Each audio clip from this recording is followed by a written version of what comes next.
Dan perhatikan dalam membaca Al-Fatihah yang harus diperhatikan pertama, tidak boleh membaca Al-Fatihah dalam satu nafas. Para ulama mengatakan termasuk bid'ah. Ada orang begitu Pak, saking cepatnya.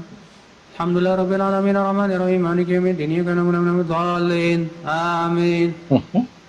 Sholat tercepat di dunia. Nah teman-teman, ini adalah Al-Ustadz Al-Alim Al-Alama Badrus Salam LC ya. Kita sudah tahu tujuannya, mengapa beliau ini membid'ahkan membaca surah Al-Fatihah dengan cara satu nafas sekaligus. Karena orang-orang aswaja itu biasanya di bulan Ramadan pada saat sholat tarawih itu sebagian imamnya membaca surah Al-Fatihah dengan cara diwasol dari ayat pertama sampai ayat terakhir atau dengan satu nafas. Ya, tujuannya itu sih, membid'ahkan pokoknya amalan aswaja itu tujuannya. Kita sepakat bahwa membaca Al-Fatihah yang paling utama itu adalah dengan cara diwakaf ya, tiap ayat. Dari ayat 1 sampai ayat terakhir. Nah, cuman yang jadi masalah, benarkah membaca surah Al-Fatihah dengan cara satu nafas dari ayat 1 sampai ayat ke-7 itu bid'ah sebagaimana disampaikan oleh Al-Mukarram Ustadz Wahabi ini. Dan teman-teman kita sering mendengar ya bahwa mereka ini kan katanya ciri khasnya itu kan qala Allah qala Rasul, tapi banyak hal-hal yang dia ini enggak ada itu qala Allah qala Rasul gitu. Contoh dalam hal ini, bahkan dia mengutip katanya para ulama membid'ahkan, tapi tidak menyebutkan siapa ulamanya di kitab apa. Ya, jadi kalau orang awam pasti percaya teman-teman, ternyata ya orang-orang seperti ini dia bohong gitu ya. Ini jelas dustanya. Coba kita buktikan. Jangan dari kitab asal aja teman-teman. Kita buka web aja ya teman-teman ya. Kalau kita kasihan lah orang-orang Wahabi yang bani terjemahan kan gak paham. Tapi kalau web ini ya paling tidak bisa diakses oleh semua kalangan.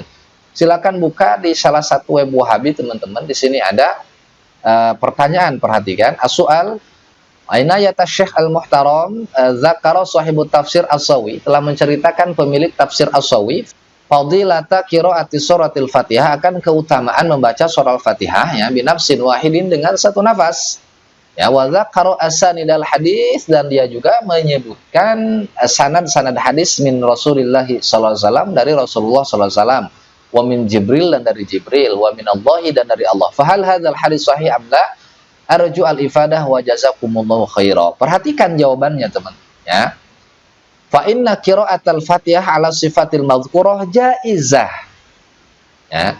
Maka sesungguhnya membaca surah Fatihah dengan sifat yang disebutkan, yaitu dengan satu nafas, jaizatun, itu boleh.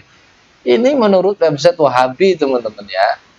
Idza lam yuaddi dzalika ilal ikhlal, apabila pembacaan surah Al-Fatihah dengan satu nafas ini tidak merusak gitu ya, tidak mendatangkan kerusakan di dalam membaca surah Al-Fatihah tadi. Ya, bi makhrajil harfi, tidak merusak makharijul huruf, kemudian au sifatihi, atau sifat huruf, au yughayyiru fil makna, atau sesuatu yang bisa mengubah maknanya. Jadi teman-teman boleh ya. Jadi jangan asal dikit-dikit bid'ah itu bid'ah, ini bid'ah gitu. Nanti lama-lama Wahabi ini jadi cap SCTP, satu dalil untuk semua.